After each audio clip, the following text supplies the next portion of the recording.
Thank you very much. And today I'm signing two very important executive orders on quantum technologies that will strengthen America's place as the world leader in this very important emerging field. I want to thank Secretary of War Pete Hegseth, who's with us, Secretary of Commerce Howard Lutnick, Secretary of Energy Chris Wright, Director of the Office of Science and Technology Policy Michael Kratsios. Thank you, Michael. Director of OMB Russ Vought, who's cutting the budget by probably 40 to 50% this year. We're going to end up with a balanced budget. And National Cyber Director Sean Cairns. And I appreciate all of you being here. Thanks as well to Chief Technology Officer of the United States, Dr. Ethan Klein. Ethan, thank you very much. Director of the National Quantum Coordination Office, Dr. Brad Blakestad, and Chief Information Officer of the Federal Government, Greg Barbacia, for joining us today. Thank you very much, fellas. It's great. We're also honored to be joined by Google President Ruth Porat. That's a big position, okay, Google President. That's as big as being President of the country, I think. There aren't too many. IBM CEO Arvind Krishna, who's a great man, who's a really great job. What a job you've done. I used to have that stock when it was much, much lower. I brilliantly sold it when I became president. That was not a good move. And Inflection CEO Matthew Kinsella, as well as Nobel Prize winning quantum physicist John Martinez. Great going. Should you tell him how many years ago it was? Well, about 40 years ago. It's pretty good, and you still look good. Thank you. Great job. I've been waiting for one of them too. They don't think 8 wars is enough, you know. I have to do 12 or 13, I think, even though nobody's ever done one. Quantum technologies represents the next generation of innovation across computing, sensing, and networking with enormous significance for our country's economic growth, scientific research, and cyber security. It's really a big deal that we're doing today, and the country is doing really well, as you know. In 2018, I signed the National Quantum Initiative Act into law, which led to doubling the federal government investment in quantum research and development. I think you all know about that. That helped unleash billions of dollars of private investment in America's quantum industrial base, promoting significant scientific and technological progress like we've never seen before, actually. We want to keep that positive momentum going in America with the orders that I'm signing today, and these will really have place it a big step forward. We're already the leader by a lot, and we're going to be now the leader by a lot more. The first executive order launches a national effort to produce a quantum computer capable of performing important scientific calculations and to develop quantum-enabled sensors and networks in the next 5 years, and we're going to be investing in American quantum leadership like never before to stay ahead of the pack. We're way ahead right now, and we'll keep it that way. The second order I'm signing directs federal agency to transition to what is called quantum cryptography. Do anybody know what that is? You're going to hear very soon, so you're going to find it interesting. Cryptography for their computer systems by 2031, and to lead the way for wider adoption of these extremely strong security standards. America is celebrating 250 years of ingenuity, innovation, and invention this year, and today's commitments to quantum leadership will help secure that legacy for decades to come. I just want to say before we introduce a couple of the people, we're doing very well with respect to the Hormuz Strait. We took in more oil yesterday than has ever gone through the strait. You probably see that. We have an oil gusher. The strait is totally open. You know that. And we're negotiating. We'll see how that all goes. But we have two things. We have an open strait, and we have a country that will never have a nuclear weapon. Will never, ever have a nuclear weapon. So now I'd like to invite Michael Kratsios, Director of the Office of Science and Technology Policy, to say a few words, followed by National Cyber Director Sean Cairns and Secretary Wright, who's doing a fantastic job over in Venezuela and every place else he touches. Venezuela, by the way, has been amazing. We are really having a great relationship with that country, taking out tremendous amounts of oil, far, far more than that particular war cost, many, many times, sending it to Houston, sending it to Louisiana, sending it to lots of places. And Venezuela is also doing well. Venezuela is doing better than it's done in maybe ever. So it's been an amazing situation. Where did you ever hear of getting money back from the war by 42 times over, right, Pete? Nobody does that. And I think Iran, I can say on a sort of a different scale, is in its own way working out very well. Maybe it's hard to say just as well, but maybe almost just as well. And we're doing very well in terms of negotiating a fair and reasonable deal. One of the things that we are doing also, and it came up last night, is money that's being unfrozen is going to be used to buy food, and the food's going to be bought exclusively through the United States from our farmers.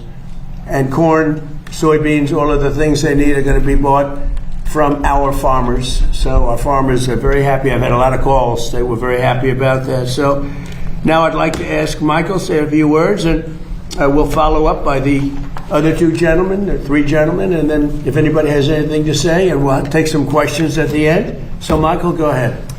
So, Mr. President, as you mentioned in your remarks, you were the first president in history to prioritize quantum as a scientific priority of the United States government in your first administration. And since then, there's been a big leap in the investment the private sector has made in this particular domain. And we're now at the moment where a lot of that research is starting to pay off into commercial applications. And what this executive order will do is turbocharge that. First and foremost, it's going to task the Department of Energy to create a scientifically relevant quantum computer, which is going to help pave the way for even larger computers for the private sector. Secondly, we're going to be focusing on sensors and networking. So agencies like the Department of War, along with the Department of Energy, are going to be doing a wide variety of sensing and networking work. So this is a big step forward, and as one of our two top science technology priorities, we're excited to kick things off today. Good.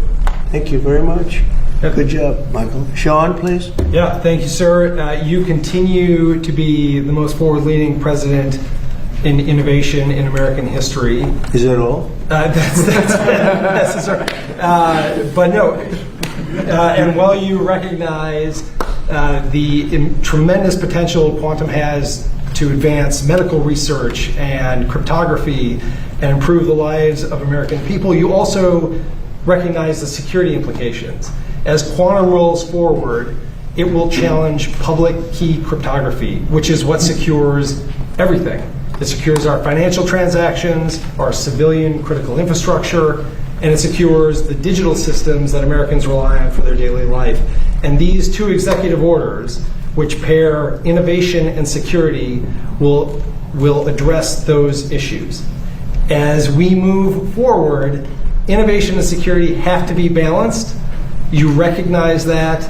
The actions that you take today will make sure that American systems are trusted and secure and safe moving forward. And I just want to thank our tremendous American companies with whom we've been working so closely. I think it's fair to say we have an unprecedented relationship in this. I want to thank our colleagues in the interagency who have been tremendous. It's such a mission-focused group of people.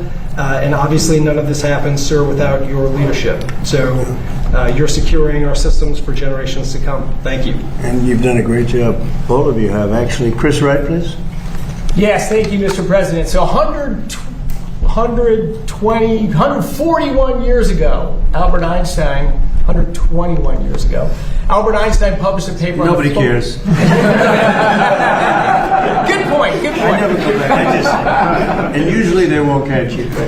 Go Published ahead. a paper on the photoelectric effect, recognizing the quantum behavior of light, that it came in quanta. 40 years after that, President Trump's uncle, John Trump, was a pioneer in applying light radiation and the reflections of it to develop radar at the MIT Radiation Lab, critical in D-Day, critical in the end in winning World War II. That's the parallel of quantum innovation. 40 years after that, John Martinez, down there, pioneered taking quantum effects and building them into a device to capture that behavior. He was awarded the Nobel Prize in Physics just last year for that discovery, that breakthrough. But 40 years, quantum phenomena are tough to harvest and tough to work with.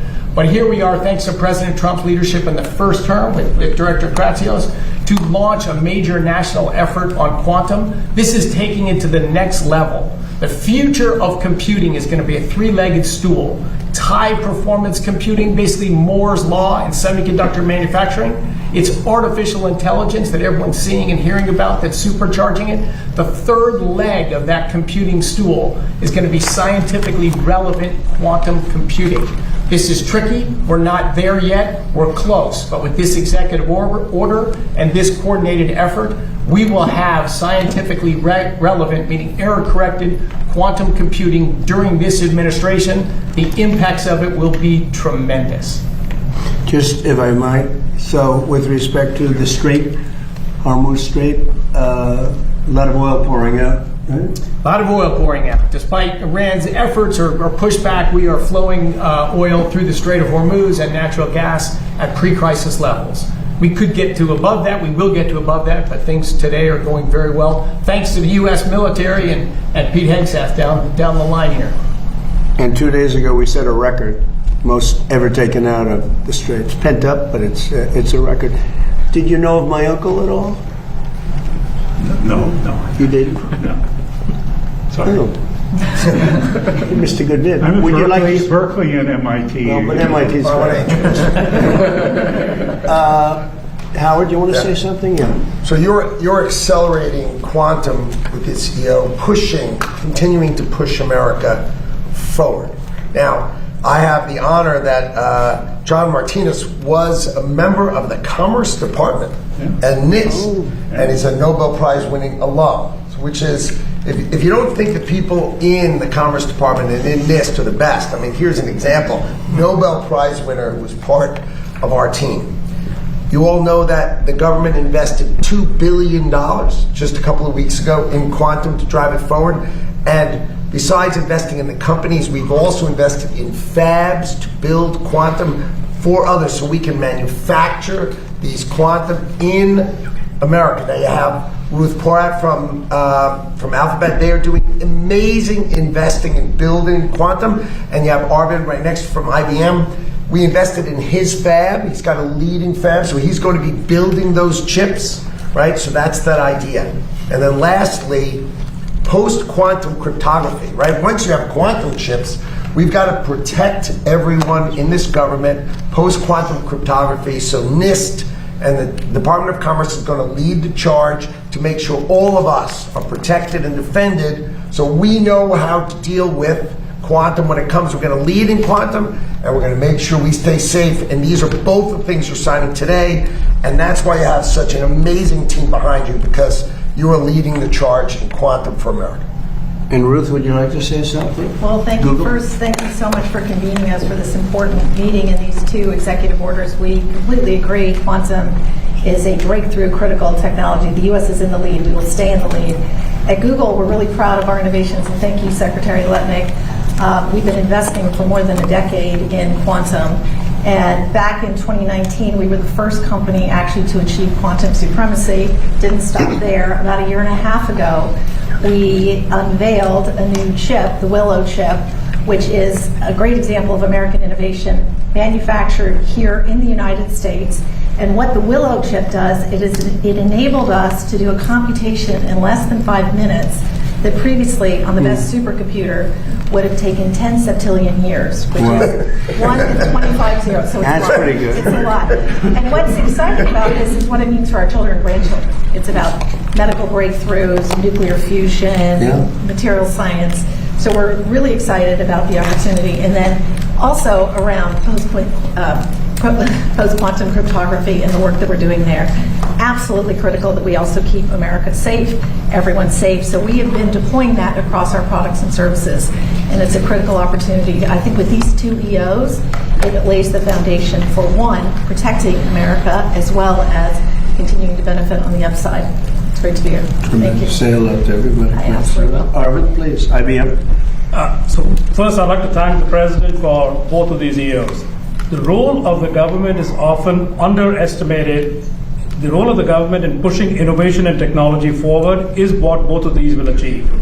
asking for the investment in quantum computing, asking that the departments all work together, will actually accelerate what industry does, because that gives us the confidence to invest even more, and that is what we commit to do, to get these systems out and to get what both the secretaries asked for, to get the systems out during your current term.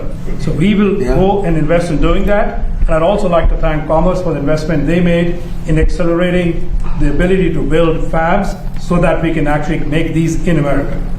Good, thank you very much. Would you like to say something, Russell, about Sure. how well we're doing on the budget and things? Well, we're making tons of progress. I think last year you had the most fiscally consequential year in history, a story that's largely been unwritten. But today, this They is don't want to about write it. They don't want to. It's true. Go ahead. more savings. You might as well say it because they will. More savings than ever before in history. Today's about the investments that we're going to prioritize. So we'll save in places, but we're going to do what's necessary to invest in the future, in industries of the future. That's what today's about. Quantum is one of those areas in the first term and now in the second term. Okay, thank you. Thank you, everybody. Any questions, please? Treasury lifted sanctions on Iranian oil today, sir? Treasury lifted sanctions on Iranian oil today, Well, sir? I'm going to have to find out exactly the status, but if the sanctions go out, money's going to be put into this country. All that money's coming back in the form of purchases of food, which they desperately need. They have 91 million people. They can't feed them. So the money that we lift is going to go to our farmers, largely to our farmers. Can you ensure that the Iranians won't use profits from oil sales to rebuild their military and just Well, they're prepare not for the supposed next to be doing conflict? that, sir. We'll see, but they're supposed to use money to buy food for their people, because right now the people are very hungry, and they're buying it exclusively from us. Corn, soybeans. There should be a lot of money. I hope it's a lot of money. If the war with Iran could cause a worldwide depression, as you noted, Mr. President, are you willing to risk economic catastrophe and strike Iran Well, again? not the way I'm doing it. Not the way It's not you're- going to cause depression. Yes, but if they don't abide by the memorandum of nuclear understanding. weapon supersedes depression. Depression's real bad. Nuclear weapon will cause depression much more quickly. The way we're doing it, we have the opposite of a depression. We're doing really well. The numbers are incredible. The oil is at a level that nobody's ever seen before. Oil prices are way down. I think they're very comparable to what they were. Chris, I don't know, pretty comparable to what they were before we started. They've returned most of the way back down. Yeah. So if Iran does not abide by the MOU, are you still willing Well, I for didn't strikes? say And it does it would give them cause leverage? a depression. I said it could cause a depression, right? And I said that I don't want to be Herbert Hoover. That's a president I don't want to be, because he was in charge during the Great Depression, and certainly a lot of bad things could happen. That would be one of the things. I don't think it would, but if it did, but no, if Iran doesn't live up to their agreement, or if they're not behaving, I will do what I have to do. Does that give them leverage over you, Mr. President? Say it? Does that give them leverage, the Iranians leverage over you? Oh, you're so leverage. Their Navy is gone. Their Air Force is gone. Their leaders are all dead. Their whole country is a mess. Their economy is shot. The Times, the fake New York Times said, oh, it's about the same as it was 4 months ago. No, 4 months ago they had a Navy, 159 ships to be exact. It's gone. The whole Navy's gone. Their 250 airplanes, all gone. Their anti-aircraft is gone. Their radar is gone. These guys love radar. Their radar is gone. Everything's gone. Their leaders are gone. Their whole country is gone. And the Times said, oh, they're about the same as they were 4 months ago. The reason the news is doing so badly, or let's put it another way, the reason that I won in a landslide, even though I got 92% negative press, all fake press, is because nobody believes the press anymore. And they have to start believing. When the Times and a couple of others, they're grasping for straws. When they say that Iran is about the same as it was 4 months ago, they had a powerful Navy, they had a powerful Air Force. Most of their missiles are gone. Most of their launching pads are gone. Most of their manufacturing capacity for drones and missiles is gone. about 87% gone. And then I hear, oh, they're in such great shape. No, they're gone. And their first level of leaders, gone. Their second level of leaders, gone. Their third level of leaders, you have to hear the conversations. Who wants to be president? Well, I don't want it. Nobody wants to be president. And then we have to read that they're doing well. They're doing so badly. In the meantime, we're setting records. We have the strongest economy we've ever had. We have 18 to 19 trillion dollars being poured into our country. We're building factories all over the place. We have more people working today than at any time in the history of our country at higher salaries. So when you ask a question like that, it's so stupid. Here's another beauty. Watch this one. Well, Here's a real beauty. earlier today, the Israeli Prime Minister Benjamin Netanyahu said his forces are not leaving Lebanon. That is a sticking point What did he in his tell them to conversations. He said it publicly in Israel. Well, we're going to take a look at it. Well, what would you do to make sure that he doesn't Well, I'm not going sabotage to the tell you deal? what I'm going to do, but it gets solved. I'm a problem solver. I get problems solved real fast, including with Bibi. Go ahead. Thank you, Mr. President. Thank you. What's the latest you've heard from the Vice President? Are you happy with his negotiations? Yeah. And can you share a little bit about what Secretary Rubio will be doing in the Middle East this week? I think that they're doing a fantastic job. Our secretary is fantastic. I think he's maybe going to go down as the best ever. And I thought J.D. Vance this morning was fantastic. I watched his news conference, and from Switzerland, he's a very smart guy. Did a great job. You know, when I look at the Democrats, I call them the Democrats. They're dumb. The Democrats. When I watched that, where one of them thought it was World War XI. She said World War XI. She meant World War II. You know about that, right? This is one of their potential leaders, Ilhan Omar, who married her brother to get into the country, by the way, illegally. But when I watch AOC have no idea, what a simple question, what happened when she was over in Switzerland, which she probably never went there before, but she was.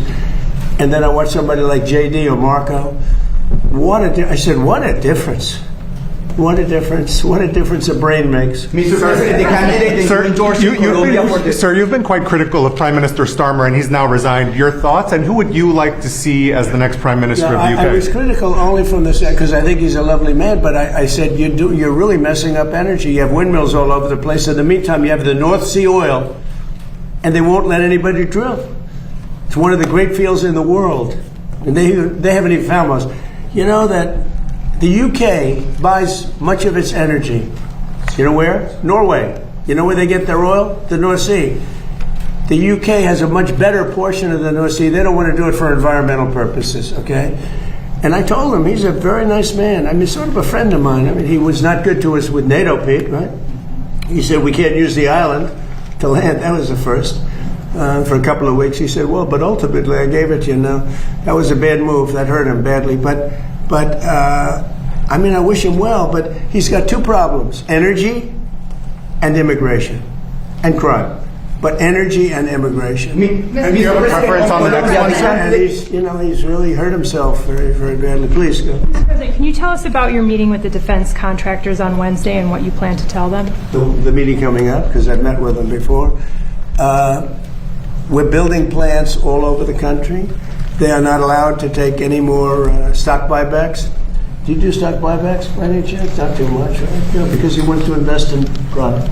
It's just an artificial way of raising a price if you're running a bad company. So they spent $51 billion on stock buybacks instead of spending them on plants.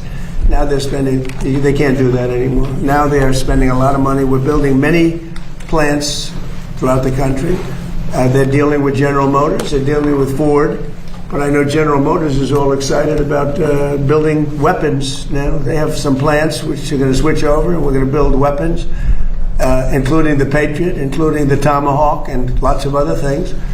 And we're really in a big, strong economic push to do the weapons. And some of the car companies, if they have any excess capacity, they're making a deal to build missiles and the Patriot in particular. We have quite a few of them, but we want to make sure we have always a lot of them. Mr. President, on Colombia, the candidate that you endorsed. Thank you, Mr. President. Congratulations on the quantum physics EO to all of you. Vice President Vance said that there were mechanisms in place to make sure that there's not escalations with the Strait of Hormuz and with Israel and Lebanon. Can you talk about what those mechanisms are, and are you in direct talks with the Supreme Leader, Moshe Mohammadi? Look, here's the thing. As long as they respect us, I don't want to use the word fear, because that's an inappropriate word, but as long as they respect us, we're not going to have any trouble. We have total control of the strait. So the mechanism is You know, we have a Navy that had a blockade. I think the blockade was more impactful than dropping bombs, if you want to know the truth. It was like I said, they call it the steel wall. Nobody got through. Not one ship got through, able to go to Iran. They got through if we wanted them to go through. And we could set that up again in about 15 minutes. I would say, Pete, one phone call. How long would it take? Maybe half hour? They're ready to go right now if you need to. Yes, sir. It'll be before we finish the meeting. No, we have, as long as they respect us, we're going to be fine. If they don't respect us, things wouldn't be good, but they have a lot of respect. Don't forget, we had presidents that should have done this for 47 years. Nobody did it. Obama gave them a road to a nuclear weapon. I gave them a wall against a nuclear.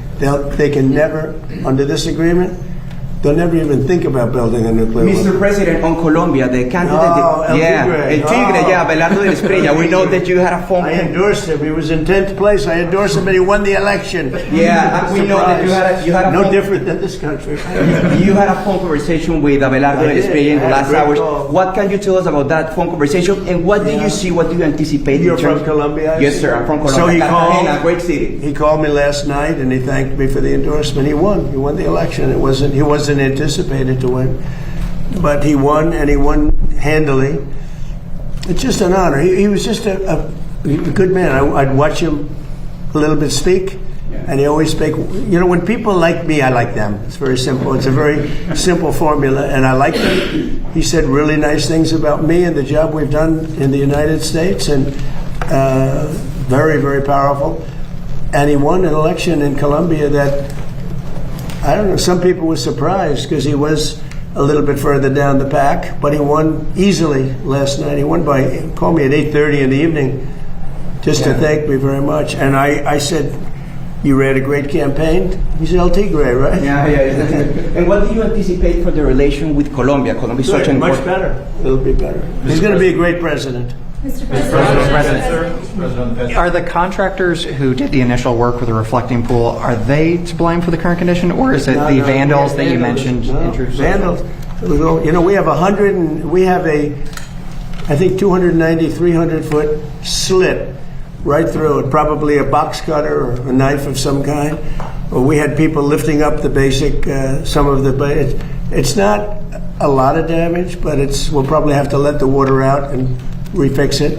They went in there with a knife. I was just told by the people over at Parks, they have 5 people are arrested and 5 people are under investigation right now. And it's a sad thing. In addition to that, we put brand new, beautiful grass all around. They put these massive letters on the grass. You probably know about that, right? And they said 8647. They probably got that from the dirty cop, Comey. You know he's a dirty cop, don't you?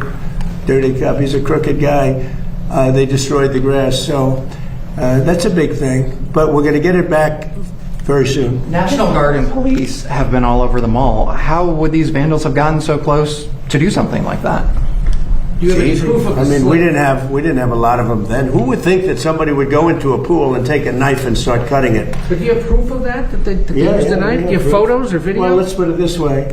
When you have a 350, I think it's 350, not 250, a 350-foot slit from one end to the other, you think that's proof? The reporters have been down there today looking for that slit that you mentioned, and there's no evidence of it. All you'd have to do is see the Parks Department. They'll show it to you. See the secretary. But I saw it. They cut it very violently. The same thing with the floor. They cut it. And then they lifted it. They pulled it. And that's what it is. And, we've done over 50 monuments. Number one, we start with, this is now a safe city. It's as safe a city as you're going to get in the country. And when I came here, it was a very dangerous city.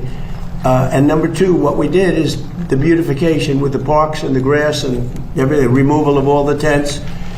And this is like a different place. One of the things we did is over 50 fountains and statues, most of which were in horrible shape. All of them were bad, but some were just absolutely horrible. Graffiti, you couldn't even see the stone. They've all been fixed. We also fixed the reflecting pool. In fact, if you go over there right now, it looks very good. It's up. Somebody said fertilizer in the water. If you put fertilizer in the water, you get algae. But somebody said they might have put fertilizer. They did something to create the algae, but that doesn't matter because that's been purified. It's dead. Laying at the bottom, they're taking it out. They vacuum it out. They vacuum it very carefully out. And it'll be back to health pretty soon. We're going to have to let the water out to fix there's 2 little areas, very little areas where they were cut. And we'll fix that, but it's not leaking or anything. It's got a base underneath. Part of what's curious about this situation is we stood here with you in April when you first revealed the plans. I said what? In April, when you showed us pictures of what you were going to do at the pool, and you said you had a guy who was going to do it in a week for about $1 million. Well, it's been 2 months and $16.5 million. Yeah, okay, ready? Barack Hussein Obama, have you ever heard of him? Yeah. He spent 2 years and over $100 million on trying to fix it. You know what happened to it? Never even opened. Right. He took the water from the river. You know about that, right? It turned out to be putrid, and it destroyed the whole thing. Spent over $100 million. Him and Biden together spent $147 million. You know what happened? Never opened. You don't mention that, right? But we spent about 10. Much of the money we spent are park workers. They're there whether they do this or not, as you know. They work in the park, and they're very good workers. They did a great job. So they were going to spend $300 to $400 million. You know that, and it was going to take 4 years. I spent about 6-7 weeks, and I spent probably in terms of outside, probably $10 million, around 10 million. They say 16, but a lot of that's workers that work for the same thing. So they were going to spend $400 million. I spent 10. They were going to spend 4 years. I spent 2 months, maybe less. And I have a better product. Now, I can't help it if somebody goes in with a knife and starts hacking it up. And we also have pictures of it. Can you release the photos? We've been asking for that. You'll see it. You'll see it in court. You'll see it in court. But all you have to do is call the Parks Department. Call the Department of Interior, and I don't know if their lawyers will allow you to speak to them because you write fake news. But call the Interior Department, and I understand they've arrested 5 people, and they have another 5 people that are under investigation. Here's the bottom line: we made so much progress in this city, people don't even recognize it. By the way, Memphis, Tennessee, crime is down 78% in a matter of months. It was a hellhole. New Orleans, crime is down 79%. And they had Mardi Gras. It was the safest Mardi Gras they've had in 50 years. The governor called me. Governor Landry called me. Safest Mardi Gras they've had in... And by the way, Chicago, which is a shooting field right now, if the governor would call me, Governor Pritzker would call me, I would solve the Chicago problem. In 3-4 months, you'd have virtually a crime-free city. We'll remove all of the bad ones. You have criminals. You have career criminals that came in through the border because of Sleepy Joe Biden. You ever hear of Sleepy Joe Biden? Do you ever hear of him? He let people come into this country, and we can never forget that that happened. Guys like you should never forget that that happened. They were murderers, drug dealers, mental patients. They took them out of prisons. They took them out of mental institutions. You should never forget that that happened. Mr. President, you're Let's meeting. leave on a nicer note. You were meeting with NATO's Mark Rutte on Wednesday. Good. You've had Secretary Hegseth review U.S. presence I in did. NATO countries. Talk to us about that conversation. Are you planning on drawing down U.S. NATO. troops? It's NATO, basically, the question. So we have been a great member of NATO. In many ways, certainly the predominant member. We paid trillions of dollars over the years, not billions, trillions over the years to protect Europe. When we wanted to know, we didn't need any help at all. I was more curious than anything else. So I said to Pete, let's see if they'd actually come. So we asked them to come, and they weren't there for us. So we spent, it's stupid that they weren't. By the way, Starmer wasn't there. And you know what? The people of the UK did not like it that he wasn't there. Starmer said no. Starmer said worse than no. He said, we'll be there as soon as you win. I said, we don't need you as soon as we win. Before I went in, we called him. He said, oh, wow, we'll be there. This was not Winston Churchill we're dealing with, that I can tell you. But Starmer said, we'll be there, right, Pete? As soon as we win. As soon as we win, they're going to come and help us. Okay, thanks. But you know what? Italy was very bad. Italy was very bad, and other countries, Germany was very bad. So we spent all of this money, probably 600, I think we spent 600 billion a year, right? Well, I would say that. I think the real number, think of that, the numbers that we spend are so crazy, or NATO, and they weren't there for us. So I say to Pete, and I say to everybody else, if we're spending all of this money, hundreds of millions of dollars to protect them from Russia, mostly. Okay, so we're spending hundreds of millions of dollars a year. You know, the case could be made that we spent all of the money over the years before me. I cut it back. But listen, we spend all of this money, and then when we want to maybe have help on small stuff, this is small time. This is not the big one. This is small potatoes. They say no, we'd rather not help. Stupid thing to say, because we can say that to them if we want, and we might. Mr. President, it's the 1-year anniversary of Operation Midnight Hammer. If you could go back in time, is there anything you would do differently? No. Nothing at all? It was the most successful attack that anyone's ever seen with a bomber that totally wiped out their nuclear potential. If we didn't do that, you'd have no Israel right now. Israel would not exist, and most of the Middle East would not exist. They were 2 weeks away from having a nuclear weapon. If we wouldn't have done that, Pete, they would have had a nuclear weapon. You want to say something about that? Yes, sir. I wasn't aware it was 1 year, but you don't have the situation we have now, a position of strength where Iran's going to give up their nuclear program without Midnight Hammer, which no other country on planet Earth could remotely conceivably pull off that from start to finish, 37 hours back and forth. Iran never saw it, and every munition, precision munition that only we make, hit exactly where we wanted it to, because they knew we were coming, and they could do nothing. And they could do nothing about it with their air defenses, which are even further now degraded. And that's what everyone misses in the press, and the president's right to call it fake news, because the overwhelming military victory that has been had over Iran is what has set the conditions for them to be at the table with our negotiators. And we will ensure, whether it's through a deal or through the War Department, that they never get a nuclear weapon because of this president right here. Okay? Thank you very much, everyone. Thank you, guys. Thank you, press. Thank you very much. Thank you, guys. Thank you, guys. Thank you. Thank you, guys. Thank you, guys. Thank you, guys. Thank you, guys. Thank you. Thank you.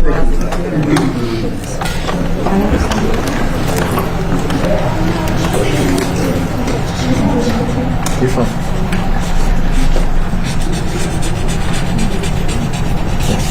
See, Biden can't do that. See that, Army?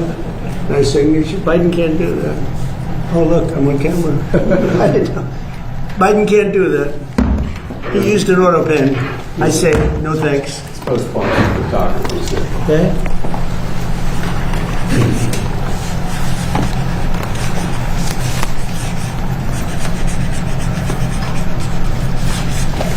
Okay, thank you very much, everybody.